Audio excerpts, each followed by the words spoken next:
just absolutely ridiculous. But, we'll see. We have very good grounds.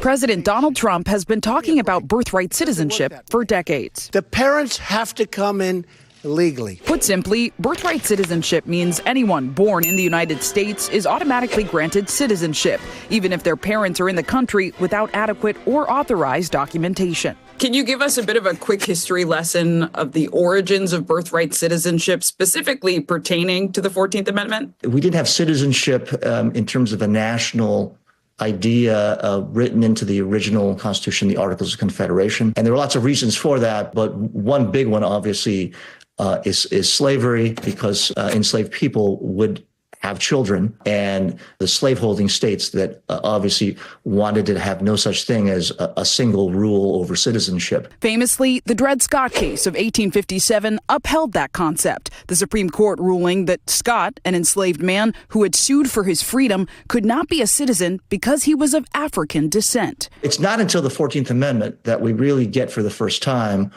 a clear statement in a foundational legal document about citizenship. The 14th Amendment was ratified in 1868, and the amendment was first interpreted to establish birthright citizenship in 1898, when Wong Kim Ark, who was born in San Francisco to parents who had immigrated from China, went to court after he was denied re-entry into the country. The court ruled he had acquired citizenship at birth.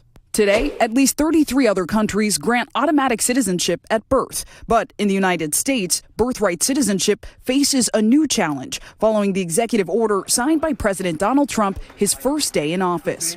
The order cites the 14th Amendment, which states in part, all persons born or naturalized in the United States are subject to the jurisdiction thereof are citizens of the United States. NBC News legal analyst Danny Savalos explained what the order seeks to do. And subject to the jurisdiction thereof. And that's the magic phrase that people on the right seize upon to say that there is no such thing as birthright citizenship, because they argue that that means that someone who has a child here must also be subject to the jurisdiction. And that means a citizen of the United States or a lawful permanent resident, not somebody who is subject to or a citizen of another country. That's the argument. It's never been specifically tested, although the Supreme Court has come close in a number of cases, most of which go back 100 or more years. Now, at least 18 states are suing to block President Trump's attempt to end birthright citizenship, including Connecticut Attorney General William Tong, who obtained citizenship through birthright. So many of us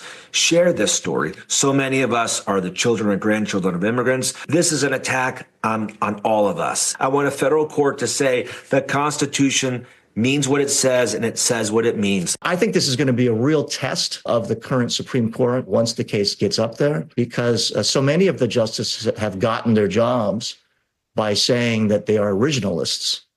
That is to say that they believe that the Constitution is fixed the moment that it's written. I think that if they're true and accurate originalists, the question is going to be an easy one, because the language is so clear. There's no exceptions there. For now, President Trump's executive order has been temporarily blocked by a federal district court judge, and that's birthright citizenship simply explained.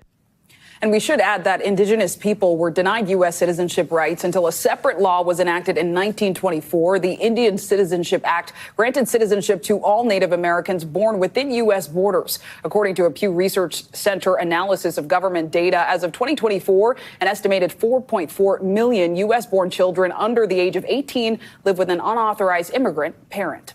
Of course, we always want to hear from you. What do you want simply explained? Please let us know by connecting with me on your favorite social media platform @SimplyZinclay.